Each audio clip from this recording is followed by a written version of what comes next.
بسم اللہ الرحمن الرحیم۔ السلام علیکم۔ آپ دیکھ رہے ہیں DDP انالیٹیکا۔ پچھلے کچھ عرصے سے بھارت یہ دیکھ کے کہ چائنا کے ساتھ اس کے مذاکرات کے معاملے میں وہ پیش رفت نہیں ہوئی جو کہ جس کی ان کو توقع تھی، تو چائنا کے ساتھ اس نے خاصا معاندانہ رویہ اختیار کر لیا ہے، جس سے چائنا کے ساتھ تعلقات مزید خراب ہو سکتے ہیں۔ چائنا نے آج سے تقریباً 1.5-2 سال پہلے بھارت کے وزیر خارجہ جے شنکر کے ساتھ ماسکو میں ایک ایگریمنٹ کیا تھا، اور اس ایگریمنٹ کو اگر آپ پڑھیں تو اس میں لگتا یہ ہے کہ بھارت نے چائنا کے تقریباً تمام مطالبات مان لیے ہیں، اور اگر اس ایگریمنٹ کی روح سے بات چیت آگے چلے تو پھر رکاوٹ نہیں ہے، لیکن لگتا یوں ہے کہ چائنا نے تو وہ ایگریمنٹ سامنے رکھا اور اس کے مطابق چلنا شروع کیا، لیکن بھارت میں کہیں یہ فیلنگ پیدا ہوئی بعد میں کہ شاید ہم چائنا کی باتیں زیادہ ہی مان چکے ہیں، ہمیں اتنا کچھ نہیں ماننا چاہیے تھا۔ بہرصورت آپ کی غلطی یا جیسے بھی آپ کہہ لیں، لیکن اس کے بعد پھر بیک ٹریکنگ کا عمل شروع ہوا۔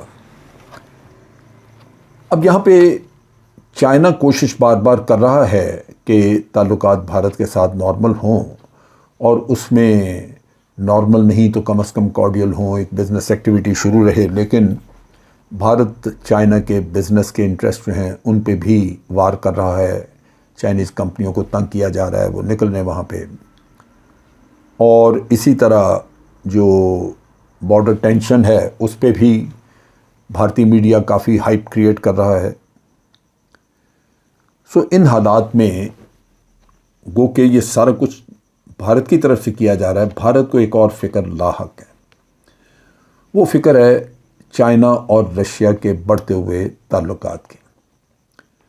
آج رشیا باوجود اس کے کہ ایک آلموسٹ سپر پاور آپ کہہ لیجئے، ملیٹریلی یا ملٹری ٹیکنالوجی کے نقطہ نگاہ سے چائنا نسبتاً اس کا جونیئر پارٹنر تھا، لیکن بہرصورت دونوں آپس میں تعاون کر رہے تھے، لیکن اب تعاون بہت بڑھ گیا اور رشیا کے لیے بہت اہم ہو گیا۔ ایک طرف تو رشیا یوکرین کی جنگ میں مصروف ہے، اس کو ملٹری اکوپمنٹ کے لیے بعض ٹیکنالوجی چیزیں جو وہ ادھر ادھر سے لیتا تھا چائنا مہیا کر رہا ہے، اس کو چائنا کی ضرورت ہے۔ پھر اس کے معاشی معاملات جو امریکن سینکشنز کی وجہ سے بگڑے ہیں، اس میں بھی چائنا کی ضرورت ہے۔ چائنا اس کا دنیا کا سب سے بڑا تیل کا خریدار ہے، اور اب ایک پائپ لائن انہوں نے لگائی ہوئی تھی، گیس پائپ لائن چائنا کو سپلائی کرنے کے لیے، اس پروجیکٹ کو وسیع کیا جا رہا ہے، بڑھایا جا رہا ہے، تاکہ چائنا کو گیس کی مقدار بہت زیادہ بڑھائی جائے، اور چائنا گیس کے معاملے میں بھی رشیا کا دنیا کا سب سے بڑا خریدار بن جائے، اور لمبے وقت کے لیے۔ چائنا کی بھی ضرورت ہے اپنی انرجی کے لیے۔ پھر چائنا اور رشیا جب دونوں اکٹھے نظر آتے ہیں تو یہ امریکہ کو بھی فکر مند کرتی ہے چیز، اور امریکہ جو کہ اپنے مختلف پیپرز میں، بلکہ ٹرمپ کے وقت میں تو انہوں نے نیشنل اسٹریٹجی پیپر جو ایشو کیا تھا، اس میں انہوں نے واضح طور پہ کہہ دیا تھا کہ آئندہ ان کے جو ایڈورسریز ہیں وہ چائنا اور رشیا ہیں، لہذا امریکہ نے کوآڈ وغیرہ بنائی اور چائنا کنٹینمنٹ کی پالیسی اڈاپٹ کی۔ اس خطرے کو بھی بھانپتے ہوئے نیچرلی آبویسلی چائنا اور رشیا ایک دوسرے کے بہت قریب آئے۔ اب آ کے ان کی ملٹری ایکسرسائز، اگلے مہینے ایک بہت بڑی ملٹری ایکسرسائز ہو رہی ہے۔ یہ ایکسرسائزیں 2015 سے کی جا رہی ہیں، لیکن اس دفعہ اس کا چرچا زیادہ ہے غالباً رشیا کی طرف سے، کہ رشیا ویسٹرن ورلڈ کو یہ بتانا چاہتا ہے کہ وہ اکیلا نہیں ہے، اور یہ بہت بڑی ملٹری ڈرلز ہو رہی ہیں جس میں چائنا اس کے ساتھ ہے، کچھ اور بھی ملک حصہ لیں گے لیکن چائنا ساتھ ہے، اور چائنا نے آلریڈی اپنا ملٹری اکوپمنٹ وغیرہ اس ایریا میں پہنچانا شروع کر دیا۔ اس ایکسرسائز کی نوعیت مختلف ہوگی اور پہلے سے بہت بڑی ہوگی۔ اب دوسری طرف بھارت اور رشیا کے تعلقات بھی بڑے قریبی ہیں۔ باوجود امریکہ کے بہت دباؤ کے، بھارت نے اپنے آپ کو رشیا کے ساتھ تعلقات کے معاملے میں پیچھے نہیں کیا۔ بھارت نے اسی طرح تعلقات مینٹین کیے، یہ بھارت کی ضرورت بھی تھی۔ بھارت رشیا کے ہتھیاروں کا سب سے بڑا خریدار ہے۔ بھارت بہت سارے ویپنز رشیا سے لیتا ہے، اس کے پاس جو ایئر کرافٹ ہیں، مین سٹے جو جہازوں کا ہے ان کا فائٹر جیٹس کا، وہ رشین ہے۔ ٹینک مین سٹے رشین ہے۔ میزائل ان کا رشین میزائل اور پھر جوائنٹ وینچرز ہیں ان کی۔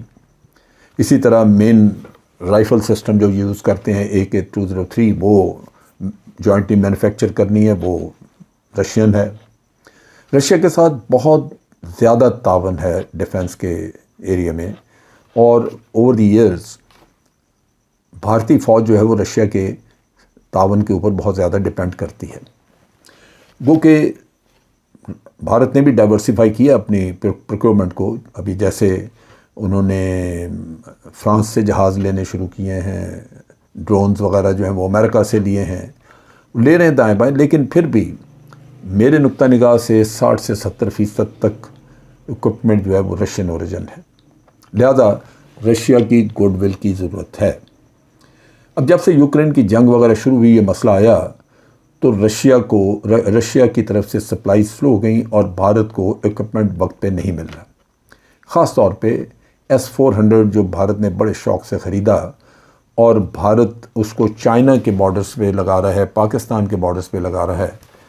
یہ ایئر ڈیفنس سسٹم جو ہے یہ بڑا افیکٹو ایئر ڈیفنس سسٹم ہے، اور اس کو ان دونوں ملکوں کے خلاف استعمال ہو رہا ہے۔ اس میں بھی ڈیلے ہو گئی۔ اب آپ دیکھیے کہ چائنا کے خلاف یہ رشین اکوپمنٹ چائنا کے خلاف استعمال ہو رہا ہے۔